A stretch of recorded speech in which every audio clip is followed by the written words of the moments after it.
नमस्कार। स्वागत है आप सभी का आज की वीडियो में। आज हम बात करेंगे एनसीईआरटी से प्रकाशित कक्षा 8वीं की नई पाठ्य पुस्तक मल्हार के पाठ 3, जिसका नाम है एक आशीर्वाद। यह एक कविता है और इसके रचयिता हैं दुष्यंत कुमार जी। कविता पर चलें इससे पहले हम एक बार दुष्यंत जी का जीवन परिचय देख लेते हैं, इसके बाद फिर हम कविता की बात करेंगे।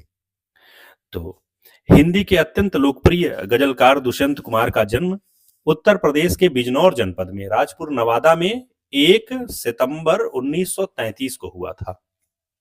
उनका मूल नाम दुष्यंत कुमार त्यागी था और उन्होंने अपने काव्य लेखन का आरंभ दुष्यंत कुमार परदेसी के नाम से किया था। यानी इनका असली नाम जो था वह दुष्यंत कुमार त्यागी था, किंतु जब ये गजल लिखना शुरू किए तो इन्होंने अपना नाम बदल करके दुष्यंत कुमार परदेसी रख लिया। कविताएं 10वीं कक्षा से ही ये लिखने लगे थे, जिसे आगे इलाहाबाद विश्वविद्यालय में पढ़ाई के दिनों में एक नया आयाम मिला। यानी काव्य लेखन की शुरुआत जब ये 10वीं कक्षा में थे तभी से हो गई थी, और जब ये इलाहाबाद विश्वविद्यालय में पढ़ाई करने गए तो उसे एक नया आयाम मिला। कारण ये था कि इलाहाबाद में बहुत सारे साहित्यिक मंच थे, उनका सपोर्ट मिला। जिस समय ये इलाहाबाद में पढ़ रहे थे उस समय के बारे में बताया गया है कि इन दिनों वह परिमल एक संस्था थी और नए पत्ते जैसी संस्थाओं के साथ सक्रिय रूप से रहे, और इलाहाबाद में सक्रिय साहित्यकारों का सानिध्य, यानी जो उस समय इलाहाबाद में लिखने पढ़ने वाले लोग थे, साहित्यकार थे, उनके साथ इनका उठना बैठना हो गया। उन दिनों इलाहाबाद में कमलेश्वर हिंदी के प्रसिद्ध लेखक हैं, मार्कंडेय और दुष्यंत की मित्रता लोकप्रिय रही। यानी ये तीनों लोग एक साथ बैठते थे, उठते थे, इनकी तिकड़ी जो है वो इलाहाबाद में मशहूर थी। यदि हम बात करें कि दुष्यंत जी लिखते क्या क्या थे, तो वह कविता, नाटक, एकांकी, उपन्यास जैसी, सदृश का अर्थ होता है जैसी, विधाओं में एक समान लेखन करते थे। यानी ऐसा नहीं है कि उनको हम किसी विधा में बांट सकते हैं कि वो कविता लिखते थे, कि गजल लिखते थे, कि एकांकी या उपन्यास लिखते थे। अमूमन वो सारी विधाओं में लिखते थे। लेकिन उन्हें कालजयी लोकप्रियता गजलों से प्राप्त हुई, किंतु फेमस इनकी गजलें ज्यादा हुई। सिर्फ हंगामा खड़ा करना मेरा मकसद नहीं, मेरी कोशिश है कि ये सूरत बदलनी चाहिए, जैसी कालजयी पंक्तियां, प्रसिद्ध पंक्तियां दुष्यंत कुमार की ही हैं। इन पंक्तियों के साथ समय की विडंबनाओं को प्रश्नगत करती हुई, यानी समय में जो कुछ भी गलत हो रहा है उस पर प्रश्न उठाती हुई, उनकी अभिव्यक्ति संसद से सड़क तक गूंजती है। यानी वो संसद में भी पढ़ी जाती है, सड़क पर भी लोग पढ़ते हैं, और आम आदमी उसमें अपनी आवाज की तलाश कर पाता है। लोगों की जुबां पर चढ़ी उनकी गजलें समय की परख करने और उससे लड़ने का हथियार बन सामने आती हैं। यानी जब कभी भी लोगों को अपनी बातें कहनी होती हैं तो दुष्यंत कुमार उसमें सबसे आसान आदमी हैं, जिनकी गजलों के माध्यम से, जिनके गीतों के माध्यम से लोग अपनी बातों को कह पाते हैं। रचनाओं की बात करें तो सूर्य का स्वागत, आवाजों के घेरे, जलते हुए वन का वसंत इनके काव्य संग्रह हैं। जबकि छोटे छोटे सवाल, आंगन में एक वृक्ष और दुहरी जिंदगी के रूप में उन्होंने उपन्यास विधा में योगदान दिया। यानी ये तीनों जो रचनाएं हैं वो उपन्यास विधा की हैं। मसीहा मर गया उनका प्रसिद्ध नाटक है, और मन के कोण उनके द्वारा रचित एक एकांकी है। उन्होंने एक कंठ विस्पाई शीर्षक से काव्य नाटक की भी रचना की है, यह बहुत प्रसिद्ध रचना है। उनके स्थायी यश का आधार उनका इकलौता गजल संग्रह, इकलौता माने केवल एक गजल संग्रह आया था जिसका नाम था साए में धूप, जिसकी दर्जनों से अधिक गजलें हिंदी देश के संबोधन में रोजमर्रा का साथ निभाती हैं। 30 दिसंबर 1975 को महज 42 वर्ष, केवल 42 ईयर की उम्र में उनका निधन हो गया, वे दिवंगत हो गए। भारत सरकार द्वारा उनके सम्मान में डाक टिकट जारी किया गया है। डाक टिकट 5 रुपए का है। दुष्यंत कुमार स्मारक पांडुलिपि संग्रहालय में उनकी धरोहरों को संभालने का प्रयास किया गया है। आइए कविता के सार पर बात करते हैं कि वास्तव में इस कविता में कहा क्या गया है। तो कविता का नाम है एक आशीर्वाद।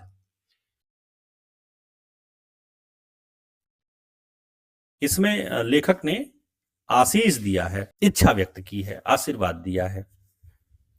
कहते हैं कि यह कविता केवल शुभकामना नहीं है बल्कि एक आह्वान है। दुष्यंत कुमार चाहते हैं कि युवा भावुकता छोड़कर कर्मठ बने। यानी ये चाहते हैं कि जो युवक हैं वो केवल भावनाओं में ना रह जाएं, वे उसे छोड़ करके कर्म की ओर प्रवृत्त हों, कर्म करें।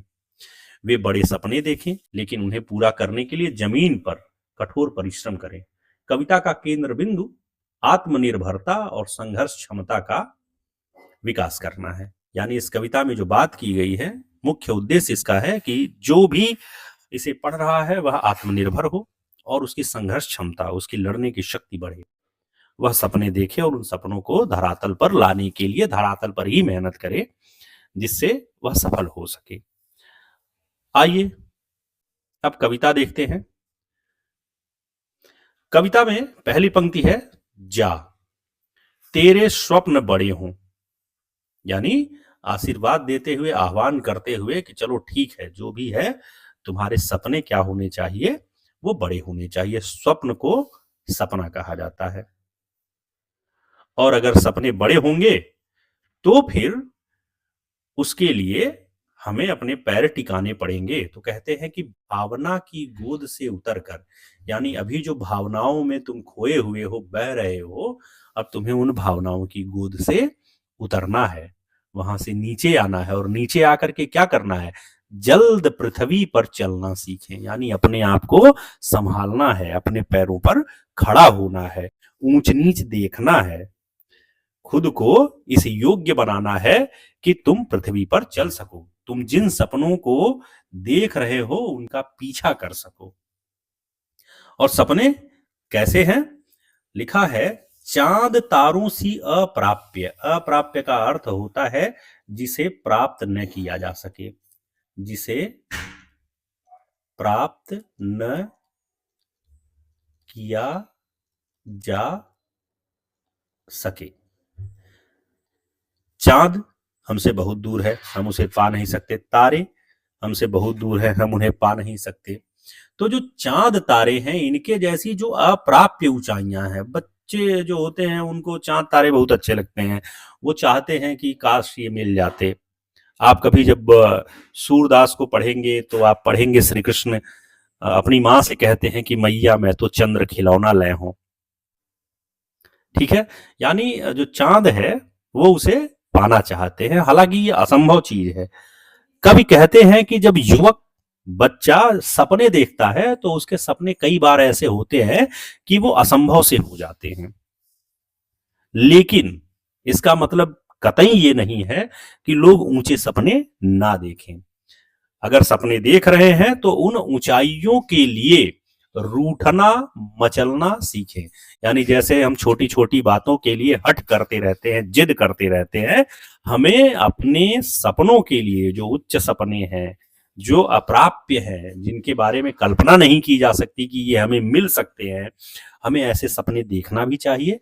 और हमें ऐसे सपनों को प्राप्त करने के लिए, इन्हें पाने के लिए जो हो सके भरसक प्रयास करना चाहिए, उसके लिए रूठना चाहिए, मचलना चाहिए, जिद करना चाहिए और मेहनत करनी चाहिए।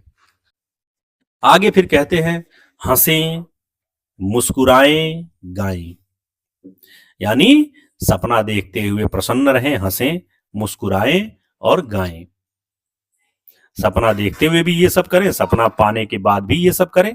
यानी जीवन को प्रत्येक दशा में प्रफुल्लित रखें, प्रसन्न रखें, खुश रखें, मुस्कुराते रहें, हंसते रहें, गुनगुनाते रहें। तो आपने देखा कि पहले पैराग्राफ में ये बताया गया है कि कवि जो हैं वो लोगों को प्रेरित कर रहे हैं, अपना आशीर्वाद दे रहे हैं कि जाओ तुम्हारे सपने बड़े हों, तुम बहुत बड़े बड़े सपने देखो, ऊंचे सपने देखो, जिन्हें प्राप्त करने के लिए तुम आगे प्रयास करो। उन्हें प्राप्त करने के लिए तुम भावना की गोद से, यानी जिन भावनाओं में तुम खेल रहे हो, जिन कोमल भावनाओं में पड़े हुए हो, तुम उससे बाहर निकलो, उसकी गोद से उतर जाओ। और उतरने के बाद क्या करो? जल्द पृथ्वी पर चलना सीखें। यानी पृथ्वी पर अपने आप को स्थापित करो, खड़े रहने की कोशिश करो, स्वयं को जो है वो इस लायक बनाओ कि तुम जिन सपनों को देख रहे हो उन सपनों को पाने के लिए प्रयास कर सको। सपने कैसे हैं? चांद तारों जैसे हैं, जो अप्राप्य हैं, सामान्यतः हमारी पहुंच से बहुत ऊपर हैं, बहुत ऊंचे हैं। उनको पाने के लिए प्रत्येक बालक में, प्रत्येक युवक में रूठना, मचलना आना चाहिए। प्रत्येक बालक को उसके लिए परेशान रहना चाहिए। यह उसे सीखना चाहिए कि वह किस तरह से जो है इन सपनों को पा सकता है, और इस प्रयास में उसे दुखी नहीं होना है, तनाव में नहीं आना है। उसे क्या करना है? हंसना है, मुस्कुराना है और गाना है। यानी बिना किसी प्रकार का तनाव लिए हुए हम इन सपनों के पीछे भागें, हम इन सपनों को प्राप्त करने की कोशिश करें। आइए आगे बढ़ते हैं दूसरे पैराग्राफ में। दूसरे पैराग्राफ में कहा गया है कि हर दिए की रोशनी देखकर ललचाएं। यानी जो बालक हैं, जो युवक हैं, वो हर दिए की रोशनी को देखकर ललचाएं कि जिस तरह यह रोशनी फैली हुई है, प्रकाशित हो रही है, कि जिस तरह यह रोशनी फैल रही है, प्रकाशित हो रही है, जितना उज्जवल यह दीपक है, ऐसा ही उज्जवल हमारा जीवन हो, ऐसे ही हम भी प्रकाशित हों, ऐसे ही हम भी जले तो दुनिया को उजाला मिले, ऐसे ही हमें देख करके लोग अपना रास्ता ढूंढें, ऐसे ही लोग हमसे प्रेरणा पाएं, और उसे प्राप्त करने के लिए कहते हैं उंगली जलाएं, यानी अनुभव प्राप्त करें। यानी जीवन में दिए की रोशनी की तरह जलने के लिए जो कुछ भी अनुभव है उन्हें प्राप्त करें। हो सकता है कई बार हमें प्रयास करते करते मुश्किलें आती हैं, कई बार हम समस्याओं में फंस जाते हैं।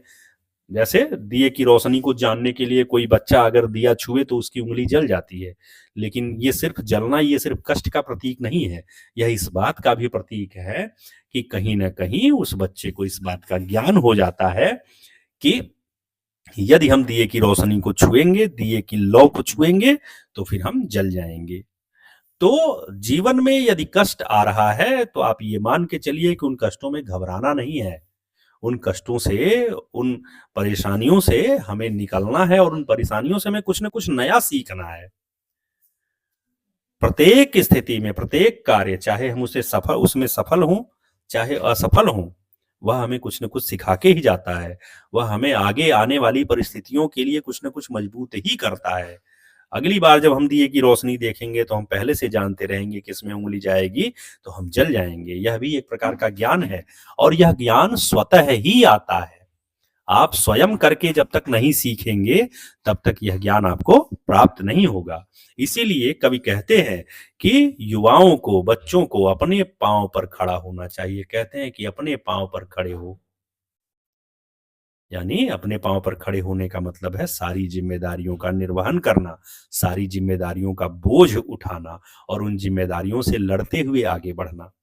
और सबसे अंत में कहते हैं कि जा तेरे स्वप्न बड़े हों, यानी जाओ, मेरा आशीर्वाद तुम्हारे साथ है, मेरा आह्वान तुम्हारे साथ है कि तुम्हारे सपने बड़े हों और तुम उन्हें पाने के लिए उनके पीछे चढ़ते चले जाओ।